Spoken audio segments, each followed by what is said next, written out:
The Benjamin Dixon Show is only possible with listener support. Go to www.thebenjamindixonshow.com to register for our blog and join the Progressive Army. And now, ladies and gentlemen, you're now about to witness the truth. It's the Benjamin Dixon Show. Welcome, ladies and gentlemen. Welcome to the Benjamin Dixon Show. I am, of course, your host, Benjamin Dixon. It is Monday, October 16, 2017. Thanks so much for joining us. As always, I'd like to thank our patrons without whom this is not possible. If you want to become a patron and get access to our Monday's bonus content and our morning analysis, you can go to patreon.com/the BPD Show and become a member. Our phone lines will be open tonight after we talk about a couple of issues. I want to hear from you, 857-600-0518. I want to do a couple of deep dives tonight on some ongoing issues, number one. But number two, let's just start. How about that? Instead of me giving a preview, I want to begin. So I was talking to my friend Robert Sanity from Scotland, and we were discussing the bombing in Mogadishu and the capital of Somalia and the number of people who have been killed and the scale and the scope of the tragedy. We're talking about 500, 600 casualties total injured, as well as fatalities, estimates of over 300 people killed in a single terrorist attack, and allegedly committed by Al-Shabaab. Not a firm confirmation, but highly likely that it was an attack by Al-Shabaab. A trucker, a suicide bomber, loaded a truck full of military-grade explosives and detonated it, killing all the people that we saw. There's still people missing.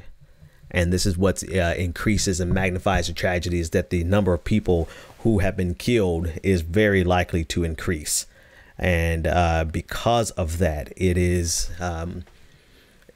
breathtaking and astonishing, the fact that this happened on Saturday, and yet most of America, most of the West, knew nothing about it until early this morning via social media. Very little about it from our mainstream media. And this morning, the largest terrorist attack in years.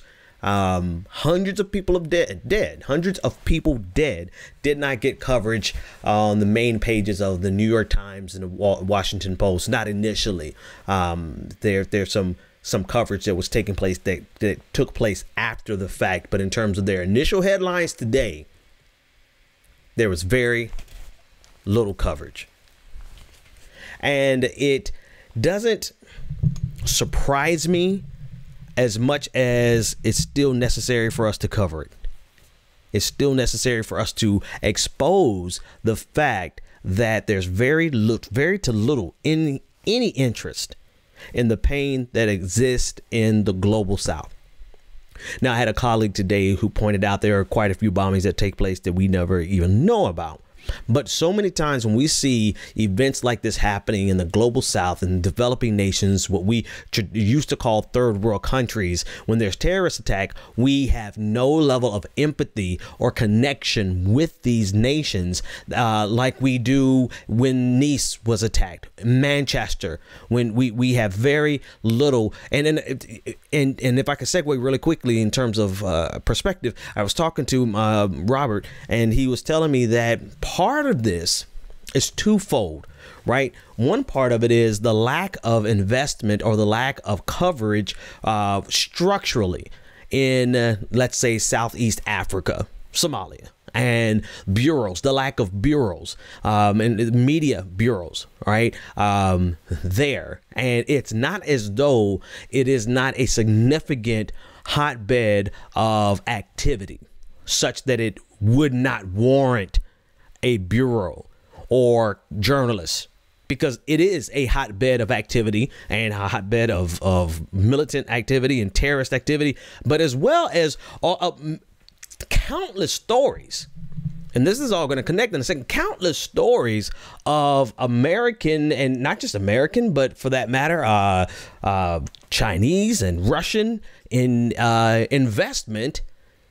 And when I say investment, I mean plunder in those regions.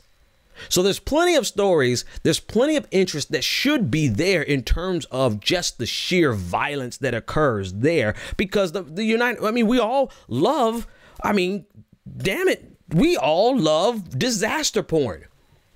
That's what CNN is made up of. That's what it's comprised of. CNN will put massacres on repeat constantly on repeat. And so it should be a place of great interest, except there is no great interest. And this is how you can have the tragedy take place on Saturday, and yet we don't hear about it until Sunday. Late Sunday night, Monday, because there's a lack of interest in covering it, but then there's also a lack of empathy. There's a tremendous lack of empathy. We can see bodies of brown and black people globally just scattered in the streets of a third world nation, and our hearts don't break here in the United States and in the West as it would if it happened in London. And don't get me wrong, somebody pointed this out this morning. It's still a whataboutism, but it's worthwhile mentioning that we barely have the empathy for the people of Las Vegas. That time, it's like it's come and it's gone, right? We barely have the empathy there, but we certainly have no empathy. We certainly have no empathy for the people of nations that we don't have a direct connection to culturally.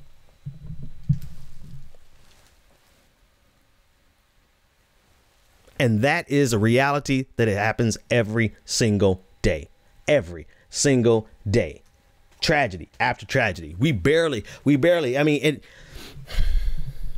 is a racial component.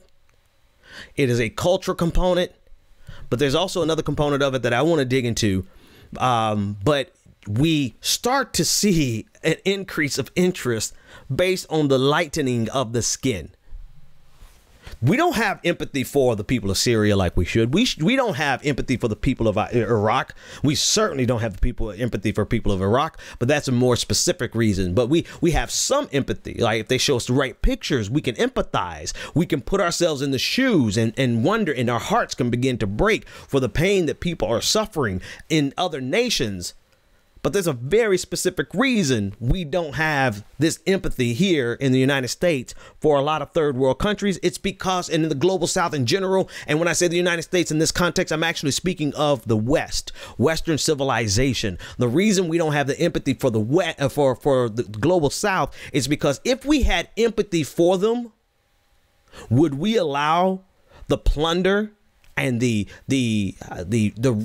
downright rape of these nations, economically, societally, in every way? Would we allow the United States to do, and the West in general to do in these nations what we have done for centuries if we had empathy for those people? No, we wouldn't. Can you imagine the economic plunder that we do, that we carry out, that the Western civilization carries out through capitalism in the global South? Can you imagine that happening in Manchester? And so it's very intentional. It's not only a racial component where where people in the West don't have a connection and they don't immediately feel the humanity of the people who are killed in these other nations. It's not just that is there, but it's also very intentional where we will never see the humanity of the people in the global South, because if we did, then we would demand what the United States is doing, what China is doing, what Russia is doing, what all these imperialistic powers are doing in the region, not just the United States, what all of the imperialistic powers are doing on the continent of Africa, in the global South in general. We would not permit it. And that's the bottom line, like it or not. Let's take this first caller. Caller, you're live on the air. What is your name, comment, and or question? Hey, Pedersen, Bryce, what's going on? How's it going, Bryce? What's on your mind? Doing good. I wanted to say I like the show, like it or not show. Thanks, man. On content. I like the show a lot. Yeah, you had me crying with the you put your hand to your face about Trump and the whole Merry Christmas thing. Oh, yeah. That was funny. Yeah. But in terms of what's going on over in Africa, obviously it's been a big issue for a long time because you have a lot of, you could say, dictatorships and different situations. And remember, when Clinton went to Somalia years ago, I think back in '98, Black Hawk Down, and they tried to take down the dictatorship, and that turned out real bad. We kind of left Africa alone, or especially Somalia, and then we've done things. Of course, over the years, there's different wars going on in Africa. There's certain stuff that we do, and we don't have empathy, obviously racially and culturally and class-wise, and even in the West, like even here in America, when something happens to the LGBT community, there's some empathy, but it just depends who it is. It's obviously police brutality and certain issues. It varies. It goes 50-50. If it doesn't have our interests on every kind of level, money or religious or whatever the case may be, then things just go totally awry. Yeah. But I really think ever since what took place with Clinton, it just went all downhill from then, and it's just like a continuing cycle. Thanks for the call, Bryce. 857-600-0518. I think that's there's some substance there, but it actually goes back much further, right? It goes back to colonialism. It goes back to how the West has always used development. Here's a reason we move away from saying developing nations and go to the global South. It's because there's a reason these nations are still in development, and that's because of all the economic plunder that has taken place historically. These nations aren't underdeveloped because they are incapable of development. They're underdeveloped because we strategically have economically, first of all, we've just taken everything we possibly could. And now we're taking even more, all the rich ores and minerals that are used that we need for our technology here. We're right back at it. That's why China is there. That's why Russia is there. That's why America is there. It's just so many rich elements, ores that we can utilize for our technology in the United States and the West in general. And so there's clearly the economic plunder, right? But there's also, in order for them to carry out the economic plunder, they had to divide and conquer. And this is why you don't have strong governments. You have strong warlords. You have warring factions. And so long as this warlord is opposing that warlord inside the same territory, and there's no government strong enough to keep all of the warlords in check, well, then all the United States has to do, all of particular, not even just the United States in general, but all companies have to do is get in good with one particular warlord, and they never have to worry about any type of labor laws, because they don't even have a stable government. They don't have to worry about paying anything beyond what somebody needs to just survive, subsistence. I can't even talk tonight, right? We don't have to worry about any of that. We are able to plunder without any accountability to another government. And so they've done it strategically by making sure that by sabotaging, by undermining, by instituting coups, making sure that we rip apart any stable government that could push back against the West. So it's very intentional. It's very intentional. That's why we say the global South, because it's not that these nations are third world just because they're third world for very specific reasons. And those reasons tie directly into the fact that it took us almost 24 to 48 hours to get information on all these people who were killed in Mogadishu over the weekend. And now that we even have this information, has every person put up a flag, a Somalian flag. Where are the fundraisers? Where are the broken hearts? Where are all of the monologues? Where are all the people doing video tributes? Where are all the you know why? Because they don't see the humanity of them. That's why. And we see this time and time again, on repeat. It doesn't matter how many times, and it increases, right? We see the sympathy go up a little bit in Syria, but still, if we really had the sympathy that there are nations where we could get away with doing these things, and there are nations that we can't. And you will see a correlation. If somebody did a study, my hypothesis would be that there's a direct correlation between the nations that we have empathy for and the nations that we go to war in, or the nations that we have economic exploitation actively occurring in. There's going to be almost a damn near one-to-one correlation between how much the West cares and how much the West is destroying that place, that nation. 857-600-0518 if you want to weigh in on the discussion.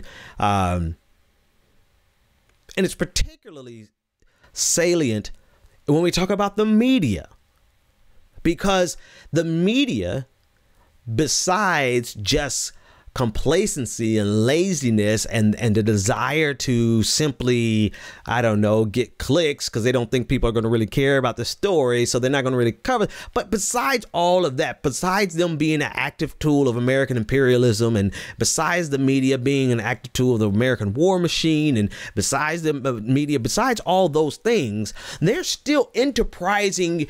There's still enterprising organizations that are not sold out to George Soros, if I can throw the conspiracy theories in there, right? There are still organizations that are autonomous, that are free, that are enterprising, and still don't report a damn thing on these regions, or barely put any effort into it when they do cover it. So it's really salient when we talk about the media, because as new media journalists and commentators and all the different roles that we have, where is our coverage? Where is our coverage? Nobody's stopping independent media from discussing this. There's no war machine that's controlling independent media, unless you really think the Illuminati is that strong that they actually do fund the Progressive Army. Like George Soros actually writes checks for, that kind of thing. If you really believe that, then I don't even know why you're watching or listening. You might as well change channel, go over there to somebody else's channel, right? Go to H.A. Goodman's channel for that. But independent media, what's stopping us? The lack of empathy, the lack of actual concern. And unless we can see ourselves in the eyes of the people who are hurting and burying their children and burying their loved ones, and see the bodies scattered, and actually try to feel what would we feel if we saw that with our own eyes, until we actually have genuine empathy, we are going to continue to have the same coverage. And then you must pause and ask yourself, why don't we have that empathy? Never forget the images of the students in the university who were killed by terrorists, and terrorists again, black students, bodies just scattered, dozens upon dozens of college age, graduate school age young people who were slaughtered and just scattered all through the university, and not a goddamn word about it in the media here in the West.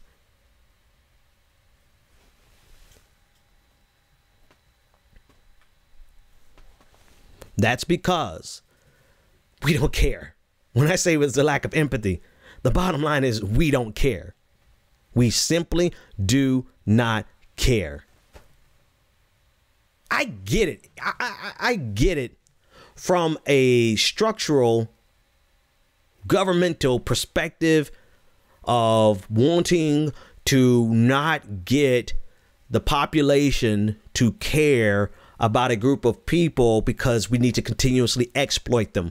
I get that from a strategic point of view. I get that obviously I'm not making a moral call here. I'm saying I get why we structurally and historically do not care. Dead ass wrong, but I get it. What I do not get is why enterprising, aggressive, investigative journalists who are free from any of those controls don't say a damn word. Well, I guess I do get it. Put myself on repeat. Just hit the rewind. We just don't care. Caller, you're live on the air. What's your name, comment, and our question?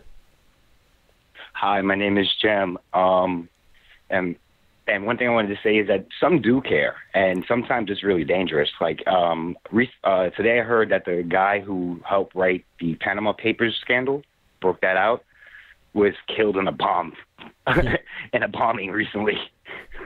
So sometimes you do care, and it gets bad. You know what I mean? Yeah. I mean, in this case, though, in this case, you know, it's coverage that is, you're not exposing, you know, we're not talking about coverage to expose the hand that's controlling the warlords in Somalia, right? What we're talking about is, can you cover the fact that there's a tragedy that occurred, right? So we're not talking about going to reveal the deep hand. We're talking about, hey, there's 500 people who are either killed or injured today. Where are those journalists at? Oh, no. I had an even greater point I wanted to put, because it's like a matter of perspective. Like you keep speaking about empathy. UN just released a report that said it would only take $30 billion to end world hunger. We just finished spending $1.5 trillion on a jet. Man, we just upped the military budget by $700 all this billion. Murder we could pay for easy. Yeah. Send me a link to that report. Are you on Twitter? Yeah. Yeah, if you're on Twitter, send it to me, and send it in a DM or message it to me, because I need to look at that number, because I believe you, because I believe I've seen it before, but I just have to see that again, because $30 billion. I mean, we dropped that in the United States on accident. We've lost that much in just budgeting, accounting errors in the Pentagon. So that's, but exactly. That shows. I mean, even if it's like $300 billion, and I'm off, that we lost $200 billion. Like, we've lost almost upwards of $200 billion to $1.5 trillion just in making mistakes in the Army. Yep.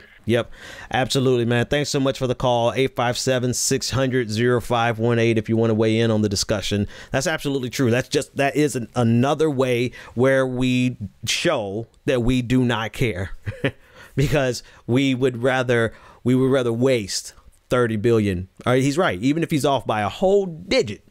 I haven't seen the study, so he could be off. Somebody may be yelling at the computer right now. But even if he's off by an entire digit, we have lost more in accounting errors over a 1 year, maybe 2 year period than it would have cost to fix global hunger. We have a vested interest in maintaining the system exactly the way it is on the international stage. I mean, hell, shit. We have that vested interest in doing it here right now in the United States as is. And I keep this is the one of the things that if I could just get, it's not ridiculous, it's not silly, but it is ridiculous and it is silly. It's about a comic book and it's about a movie. I'm not gonna say I get emotional when I see the preview of Black Panther, but it makes me think like I never thought before. Conceptually, Black Panther, Wakanda being the most advanced nation on the face of the planet in Africa, and the way they were able to pull it off was by being able to keep out colonialists, to keep out the British Empire, to keep out the French Empire, to keep out the United States, able to keep them out for generations, and because of the access of their resources, right? It's not just some feel good. No, it's like they had the money. They had the resources. They were able to control their resources, be able to control the people who had access to it, to sell it as they needed, to make technology changes. And I'm saying all that because it's like, you know, the reason the global South is the way that it is. It's because we made it that way. And the reason I think about that, the comic book, the movie coming out, Black Panther, is because when you think of the Congo, 7 trillion with a T, $7 trillion worth of rare ore and minerals underneath their ground still. And the war and the nation is torn apart, just like so many other global South nations. Torn apart. They cannot gain access to their own wealth because they're not civilized. No, bitch, because we went over there and we destroyed them. We destroyed their capacity. We divided them. We empowered. We armed warlords, and then we armed the other warlords, and then we put them against each other, and that wasn't enough. So we got a third warlord and a fourth one, and we divided the country so much so, and we gave so much firepower to the warring factions that it would be impossible for a government to come in, for a unified government to ever form, because they don't have the ability to be the only legitimate force of power in their region, within their borders. And if by chance you get a nation who does have the ability to control their borders, to control their resources, well then hell shit, the United States just declares war on them and we break them up all over again. So I think about that movie and I'm like, God damn it. Not that we were going to have, superheroes and all that kind of foolishness, but these nations are still developing in third world, as we call it, because of our actions there. And then I think about the Congo. It's like they still have so there's still an amazing future that can be had, but not if the West continues to exploit it the way that we've exploited it all these years. All of these decades. 857-600-0518. Let's shake it. Let's move a little bit. Let's go and talk about healthcare. I mean, from one stupid thing to another stupid thing.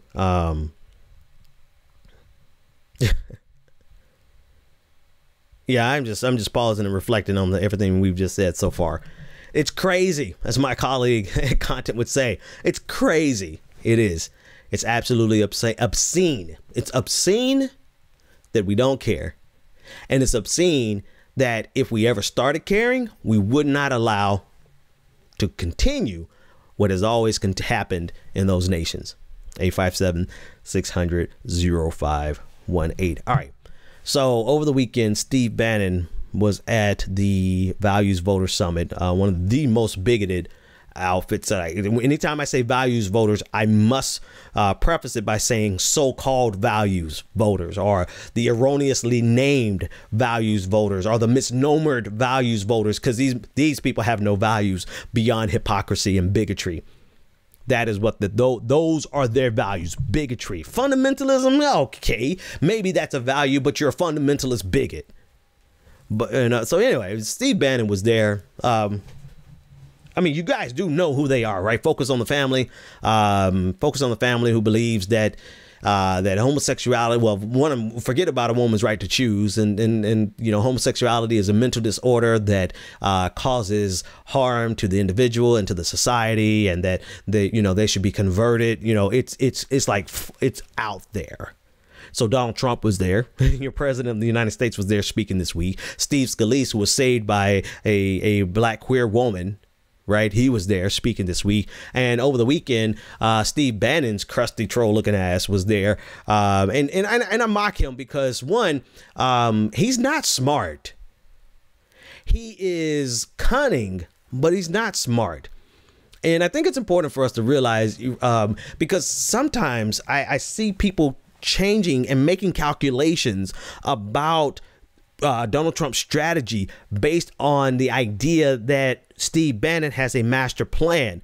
Well, I'm sure he has a master plan, but is it a master plan that could actually be implemented? And is he overestimating himself? And I would say, no, it can't be implemented. And yes, he's overestimating himself. Well, Ben, he got Donald Trump into the White House. No.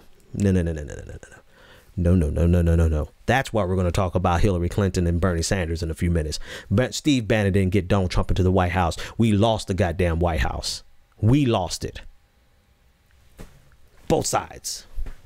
particularly Hillary Clinton's side. We'll get to that in a minute. But anyway, I just want to say, I have to preface it by saying that Steve Bannon is not really smart because he honestly believes he honestly believes that the wave of the future is economic nationalism mixed in with thinly veiled ethno-nationalism. He honestly believes that a clash of civilization is the way forward politically.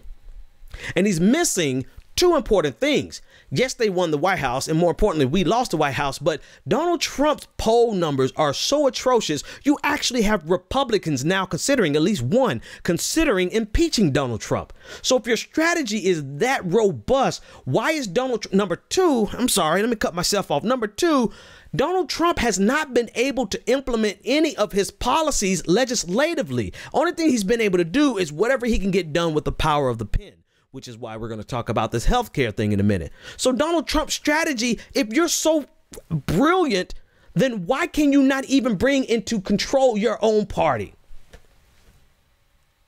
If your strategy is so brilliant, why haven't you been able to convince your own party to be able to pass legislation to get rid of you can't even get rid of Obamacare. If your strategy was so brilliant. Everybody's like, oh, he went to Harvard. I don't care where he went. He's not as smart as he thinks he is. And that's actually a good thing. Continue to overestimate. I mean, my dude, you're not even in the White House anymore. Like, if you were so smart, how did your ass get fired? I don't care what about it. He's trying to save face. That dude got fired. Steve Bannon is not that smart. And I think it's important to point out because we do not need to overestimate him and try to compensate and try to avoid talking about the issues that he claims has us running in circles. So part of his speech is talking about, oh, identity politics is going to help Donald Trump win in 2020. No, it ain't. No. See, you guys this is something that he's fundamentally missing. And this is why it's important for us to point out that Steve Bannon ain't smart. He is not smart because he honestly has been fooled by the failure of Democrats into thinking that it was the success of Donald Trump. I feel something in here tonight, ladies and gentlemen. I feel my mojo here tonight. He thinks that they won based on the fact that they ran on an economic nationalist message and that they ran on against identity politics. But that's not why you won. You won because of a great war that's still raging in the Democratic Party. We couldn't get our stuff together over here. But keep thinking, please keep thinking that you won and continue to push, because what it's doing, it's pushing more and more Republicans over into the arms. Well, actually, let me correct myself. You have a couple of Republicans who think that this was a winning strategy. And so they are running into the arms of ethno-nationalists and they think that that is their way to win. But they could not be any more wrong. Look at the poll numbers for Donald Trump. Donald Trump is going down as the greatest failure and the greatest embarrassment of a president. It would have been better for the white nationalists and for Donald Trump if they had never won, because now they have been exposed, and they have been exposed on such a high level that it is repugnant to traditional Republicans. The only people, the last bastion, well, Ben, the KKK started with the Democratic Party. Yeah, where do you think them bitches are right now? Who do you think they're voting for right now? Right. So let's dispense with that notion of that ignorance. Right. Because the last bastion, the first bastion for the Klan and for white nationalism was the Democratic Party. The last bastion for the Klan and the and white nationalists is the Republican Party. And they have now lost their holding in the Republican Party. The only people that are really left in the Republican Party, the real wave of the future for the Republican Party would be the what's that dude? What's the Jewish dude? Ben, I can't think of its name. But basically those who try to come off as classical liberals without the racism. right? The people who outright reject the Milo Yiannopoulos of the world, the white nationalists of the world, the Richard Spencers. I can't think of the dude name, but it'll come to me before the end of the show. But these are the people, though. That's more of that's at least it's an intellectual conversation that is guised enough or veiled enough in intellectualism and with a rejection of racism and white supremacy. Even though it still kowtows to racism and white supremacy, at least it has a facade that's presentable enough. That's the way, not the Steve Bannons of the world, but he has been fooled by his success into thinking that he is that he's smart and that this is the way of the future. I can't move on. What is that boy's name? Ben. I don't know. Somebody put it in the chat. Somebody in the chat room knows who I'm talking about. And there we go. Hang on. Ben Shapiro. Thank you. Somebody. So anyway. So yeah, I think it's important for us to not overestimate him, because what I've noticed, there are people who think that because this is what won, because it looked as though this was a repudiation against identity politics. And don't get me wrong, I have an entire backlog on how identity politics can become problematic. But what people have mistakenly done is say, oh my goodness, Donald Trump won as a repudiation of identity politics. No, Donald Trump won because we ran a weak candidate. Sorry, guys. I know everybody that might be new to the show. You know, we ran a weak candidate. There's no reason in the world. Right. We lost because not only was there a bad candidate, but there was also a civil war raging on the left that is still raging right now. And yet people are taking the lessons from this to say that we should reject identity politics because of this is the wave of white nationalism now, that we have to find another way to reach these people because if we talk about race, then people are going to, no, y'all are so dumb. Y'all are just so dumb if you really believe that.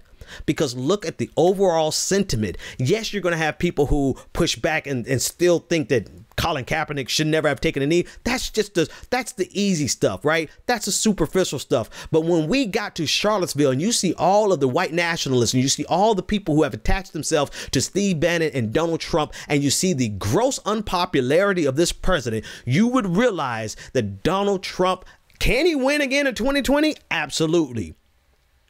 Will he win in 2020? Only if we fail on our side. He won't win as a second repudiation of identity, as if we cannot in the United States talk about a person's sexuality, a person's race, a person's gender, as though those things are the third rail that should not be talked about. And I've seen some people on the left calculate that into their calculus and to think that, we have to find a way. We have to outmaneuver Steve Bannon's strategy because Steve Bannon's strategy won. And then the way we outmaneuver them is maybe we talk about economics only and not talk about anything identity. Child, please. Bottom line. All right. So it's important to point that out, that Steve Bannon is not as smart as people think he is. And we should not try to adjust based on the success or the win of Donald Trump. Look at his poll numbers now. Look at what he's doing now. Look at his unpopularity now. Everybody is distancing themselves from Donald Trump. We may not even have to wait for Democrats to come into power in 2018. There may be a figurative coup in the Republican Party. I'm not talking about a literal coup, so don't even mistake that. What I'm saying is the Republican Party might go ahead and impeach themselves. So just want you to know, it's not, please. I know I've said it 5 times, but it's vastly important that we do not learn a lesson that should not be learned. The lesson that we need to learn from 2016 rather, I will talk about when I get to Hillary versus Bernie. And I'm almost out of time. I didn't mean to spend that much time on telling you why Steve Bannon is dumb. But he went to the Values Voter Summit this weekend and he said, proudly, this is how dumb he is. This is how stupid he is. He proudly said that Donald Trump's executive order is going to get rid of the cost savings reduction, and it's going to blow up the exchanges. He was proud of that, because that's something that you want to say publicly on the record so we could put it on repeat and play it every single day when people look at their premiums and wonder why their premiums have gone up. Well, it's because Donald Trump got rid of the cost sharing reductions to blow up the exchanges. When people wonder why do they not have coverage now? Well, it's because Donald Trump, like Steve Bannon, so ignorantly divulged, but thank you, Steve, it's because Donald Trump blew up the exchanges by getting rid of the cost savings reductions. Period. Done. And so now the Republican Party is actually considering passing legislation. I shit you not. The Republican Party is having to consider passing legislation to save Obamacare. so that they are not saddled with the responsibility of destroying it ahead of the 2018 election. And y'all think Steve Bannon is smart?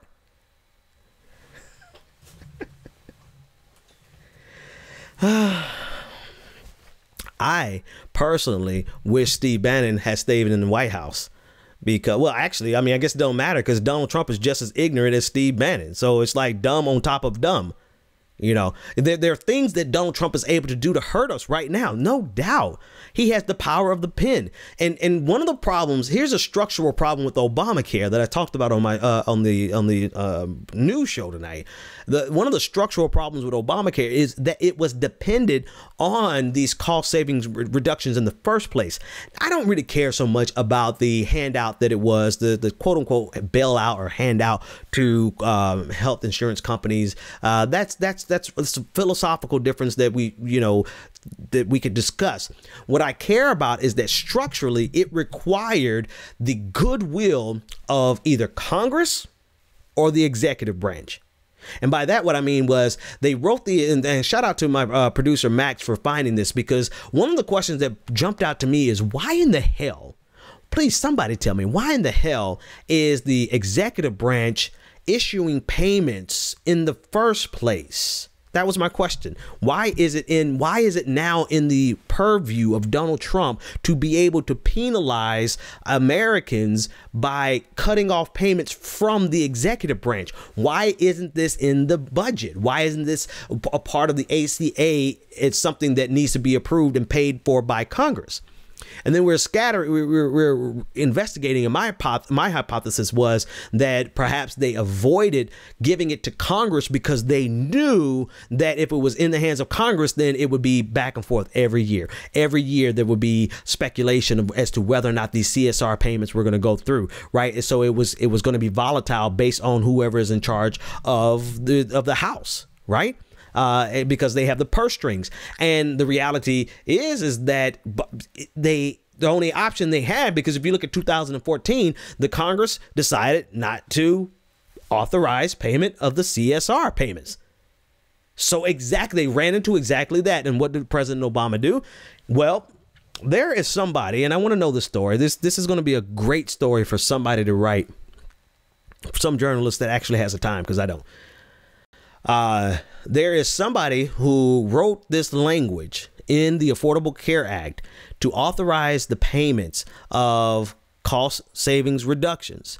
And the language is written intentionally vague such that it could either be something as a budget line item for the House or an entitlement.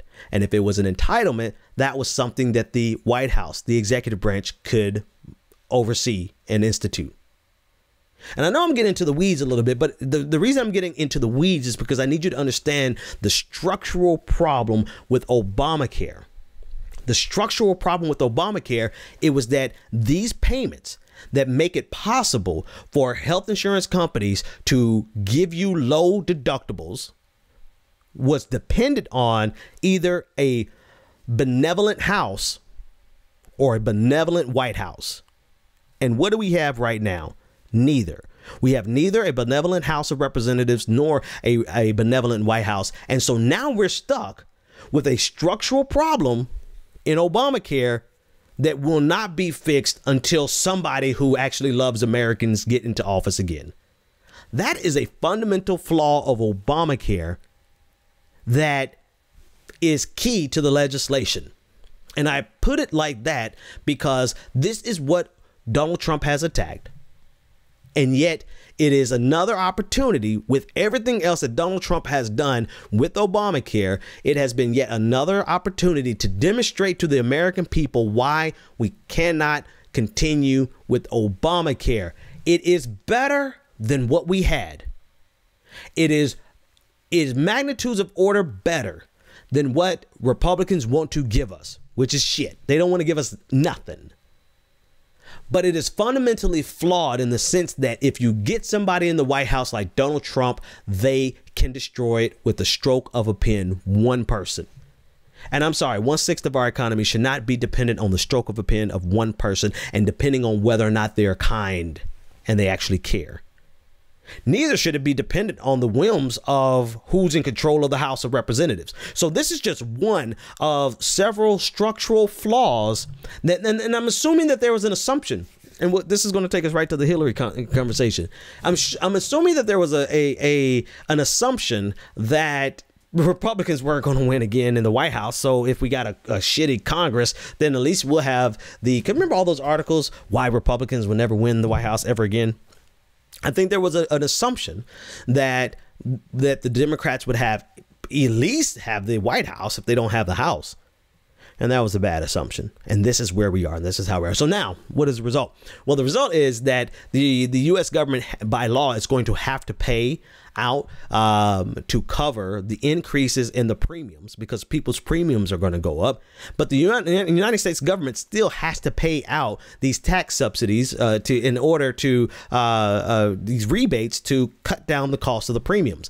So ultimately, I believe I saw an estimate of $194 billion increase in the deficit because it's going to be paid by the government anyway. That was almost a master stroke in Obamacare, right? But still, there's still a group of people who are going to be screwed the most. Those are the people who make too much money. Shit. Now I'm thinking about it. I might fall in that category. In between actually having money and not having any money, there's a gaping hole of people who have just enough money to be screwed over by the government.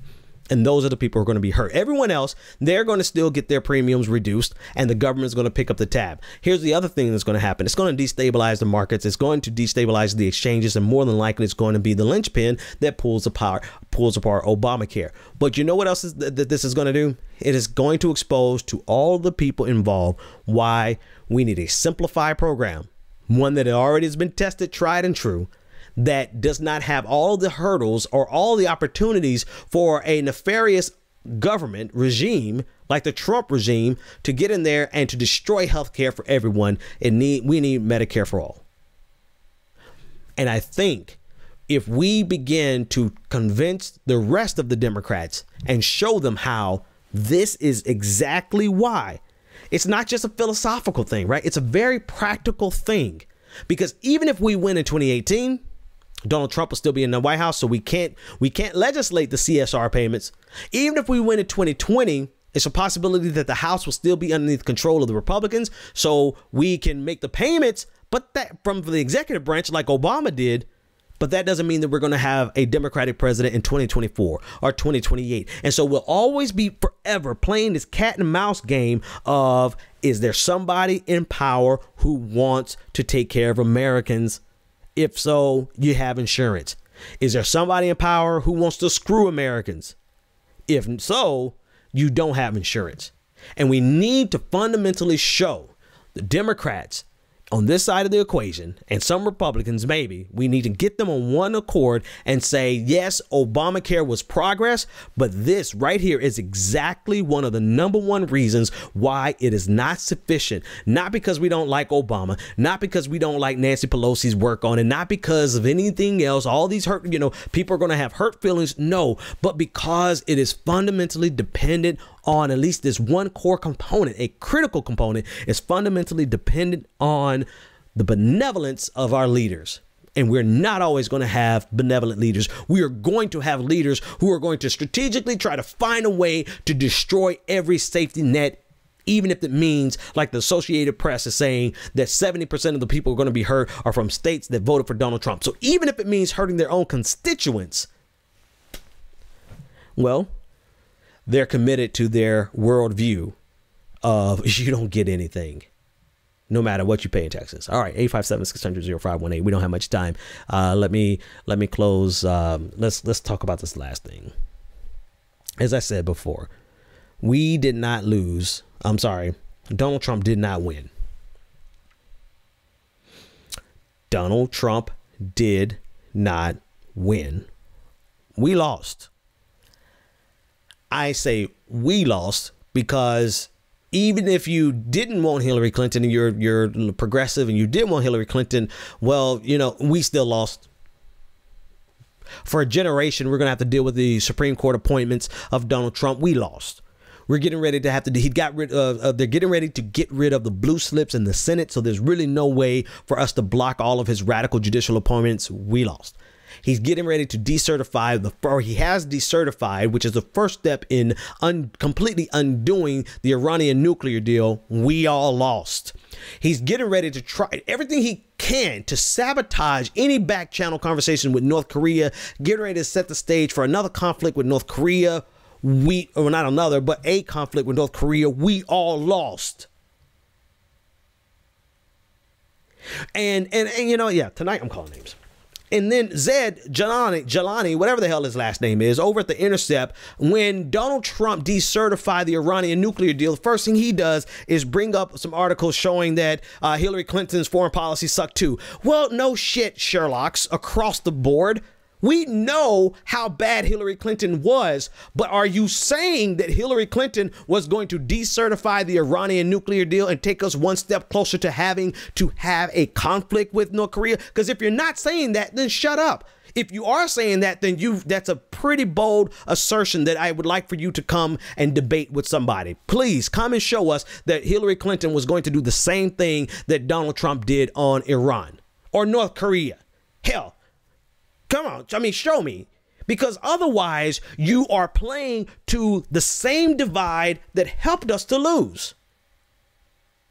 Because we lost. And I don't care what anybody says. No, I wasn't going to vote for Hillary Clinton anyway. That's fine.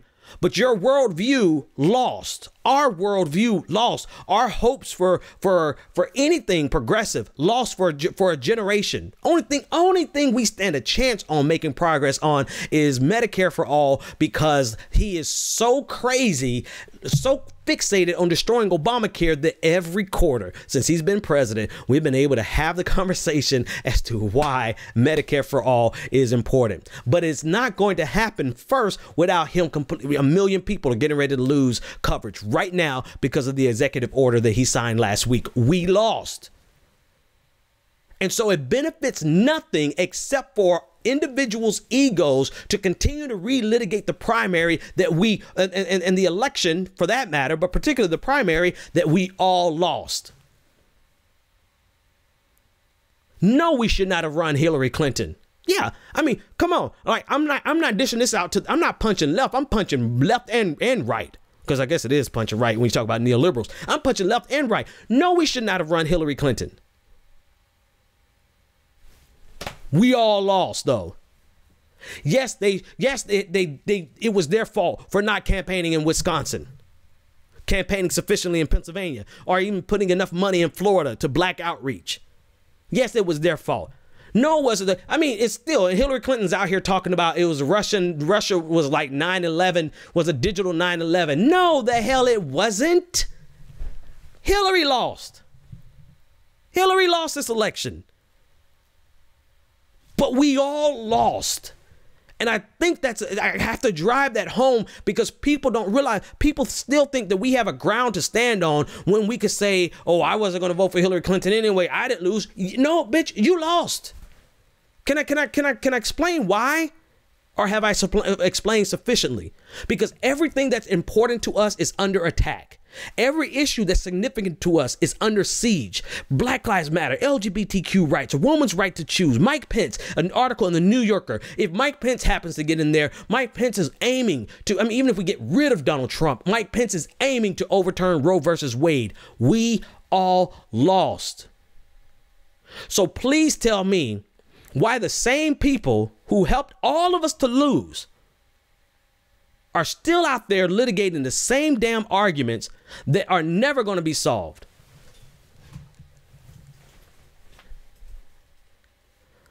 it is shame of pox on every single side. Every side of anybody who is still relitigating issues from the well, Ben, here we go. Here's the argument. Well, Ben, it's very important for us to make sure that we don't allow corporate Democrats to get in back in power. Okay, so, well, riddle me this. What good is it Donald Trump going to do for your agenda if he gets back in power in 2020? I'm just saying. Right. Like, not only is your agenda not going forward, but it's going backwards. We all are losing. We all are going to continue to lose. Like, if you think, look at how much damage this man has done with the executive order in just 10 months. We all are losing. Can I make it in present tense? We are currently losing. And I want us to forget about the primaries. I wish Hillary Clinton would go the hell away.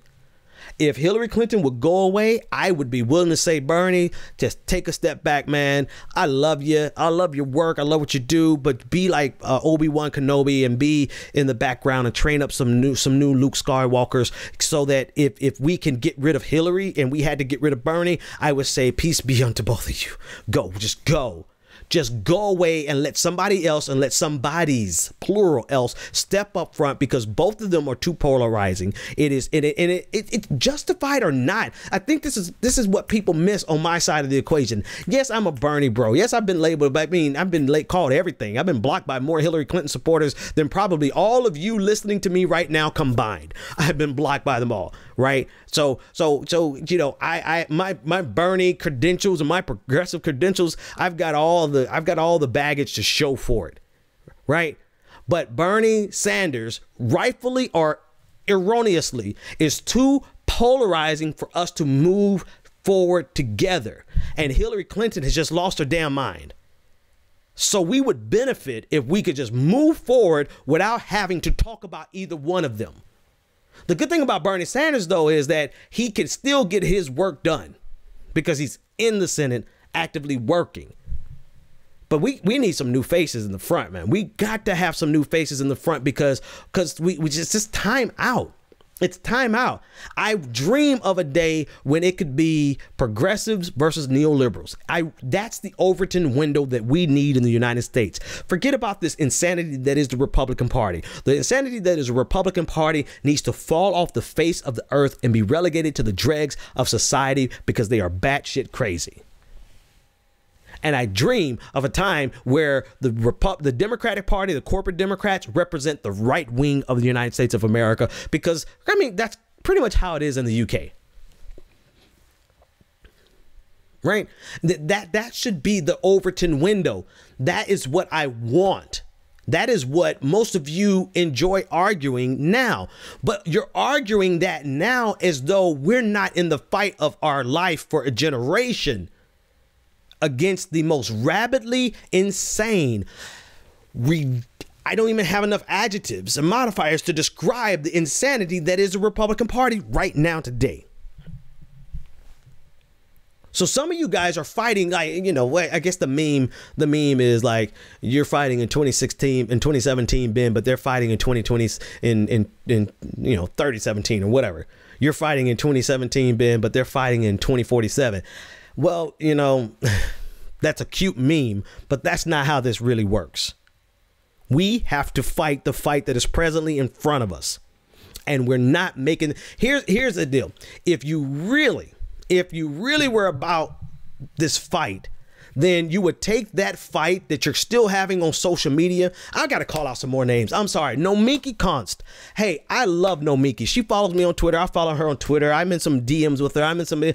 But why the hell would you be on Fox News criticizing Democrats not to the benefit of progressivism? If you're going to be out there criticizing Democrats, at least be doing it to the benefit of progressivism. But it's like Fox News will gladly bring you on to attack Hillary Clinton. Fox News will gladly bring you on to attack, was it Claire McCaskill, I believe? I might have that name wrong because I'm tired, but still, Fox News, it's like going on InfoWars. Not saying that you can't go on Fox News, but Fox News is there to help that what they are waiting. They're salivating for the opportunity to continue to sow discord amongst the people who could fight back against Donald Trump, the Republican Party.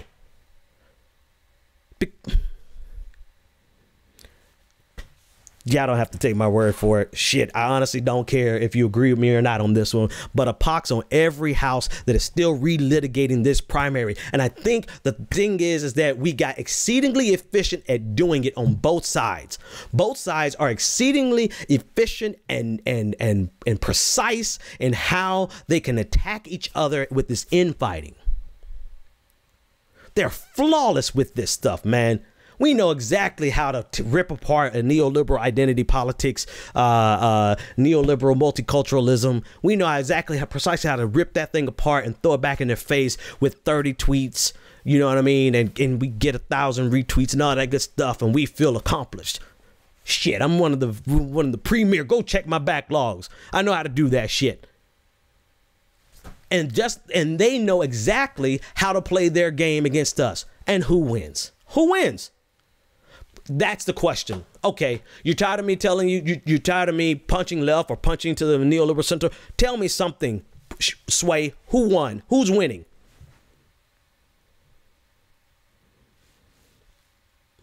Who's winning? I tell you who's losing. We're losing. Who's taking advantage of this? But anyway. I'm out of time. Just about out of time. When y'all can show me, when someone can show me where we are winning and gaining ground sufficient to actually be electorally viable to win in 2020 without each other, then okay.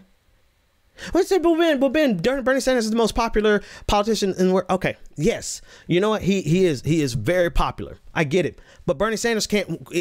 Are we going to honestly depend on Bernie Sanders to be the candidate in 2020 at age 972? Ben, that's ages. No, I mean, hey, listen, we all have our time limit here. I get, and I'm not saying, and somebody's going to already misconstrue what I'm saying. I don't care. I never said that we don't want what Bernie Sanders is doing. What I'm saying is we need more faces out there to do it.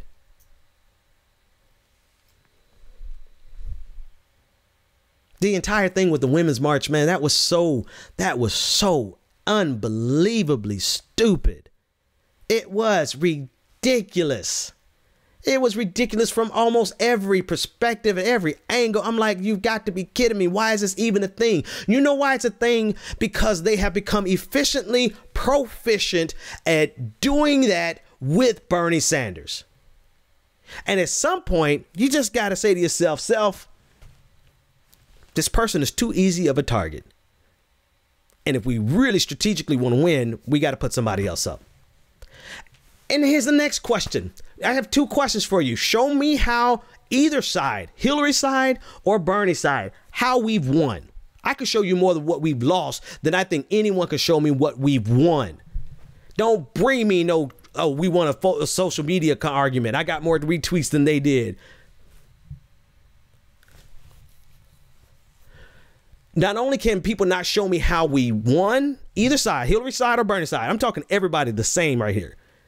But nobody can show me the heir apparent, particularly on the progressive side. Who's the heir apparent on the progressive side? Who's going to replace Bernie after he retires?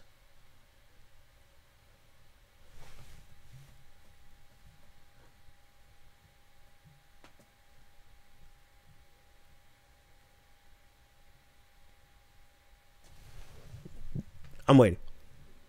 Nobody. From the progressive side, who's gonna replace? There's a lot of numbers there. Who's gonna replace Bernie Sanders? So not only can you show me how we've won, the only thing we've gotten is progress on getting Democrats over to Medicare for all. That's progress. But where have we won? And the key thing is, and I keep saying I'm getting ready to go, but I can't let this go. The key thing is that the people who we're having to convince are those corporate Democrats. We're having to convince corporate Democrats, the people that we're ready to be at war with for another 2 years. We have to convince them. I think this is the other thing that drives me crazy is like, we quite literally do not have enough electoral power in the progressive left to win without corporate Democrats. And we told them, we warned them, y'all can play if you want to, but if you abandon the progressive left, you're not going to win. So the corporate Democrats don't have enough electoral power to win without the progressive left. And yet we become completely and totally satisfied fighting each other.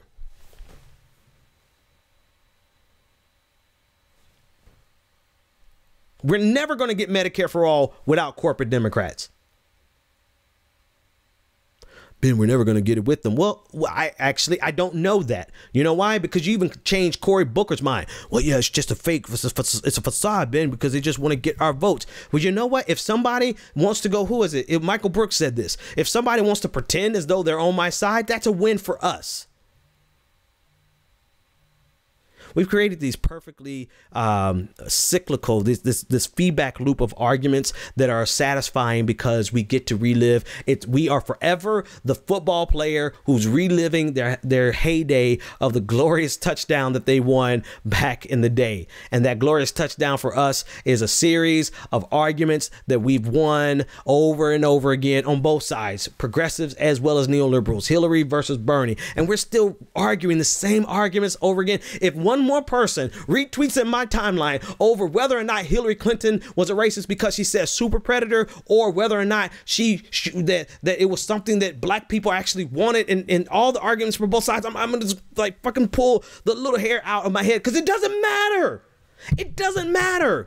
It does not matter what Hillary Clinton says or does or who she is. She is demonstrating herself to not be a leader of the future because she's still thinking about Russia. Let her go away. Actually, if you really want Hillary Clinton to go away, just let her keep talking. Because more and more people are looking at her like, God damn it, Hillary, hush. So let her keep talking. But instead, we keep arguing with people who probably have shrines to Hillary Clinton. You're not going to win an argument with the person who has a... You think I'm playing? You guys saw the tweet of the guy, or the Facebook post of the guy who took his mother's ashes and he dipped his finger into her ashes and he went to vote and he marked off Hillary Clinton to vote. Do you actually think that you're going to win an argument of why we should not have run Hillary Clinton with him? Are people like that?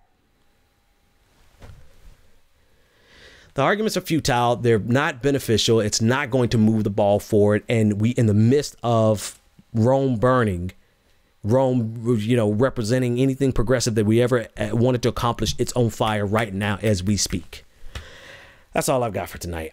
I don't think I could beat that horse any more deader. I said it on purpose than it already has been beat. Disagree with me as you see fit. But I'm saying a pox on everyone's house who cannot help us to move forward and find a way for us to move forward. And particularly those people who are more satisfied with relitigating. I mean, okay, I was almost playing my exit music, but goddamn it, Peter Dow, this fool, I would hope that there's some smart people that are just as smart, if not smarter than me, over there on the neoliberal side, on the side of Hillary Clinton, whatever you want to call yourselves. You don't like the name neoliberal, fine. Democrats, whatever. Corporate, I don't care what you call yourself. But I would hope that you would see that Peter Dow is just as toxic to everything that you want to accomplish as H.A. Goodman is toxic to what we want to accomplish. Pox on all their houses, man. Because they're real people whose lives are being destroyed right now. And some of the smartest people, some of the people with the largest followings, particularly in independent media, those of us who can stimulate conversations and to actually move the ball forward. So those of us with that ability, we're still fighting as though we're in the primaries and nobody is winning. Nobody. I was trying to be smooth and play my outro music, but it took too long. And now my outro music won't play. What you say? All right. Well, if my outro music doesn't want to play, then maybe I just play something else, right? What else are we going to play? What are we going to play to get the hell out of here? Swing low, swing chariot, coming forth to carry me home. I'll see you guys tomorrow. I'm out this motherfucker. Peace.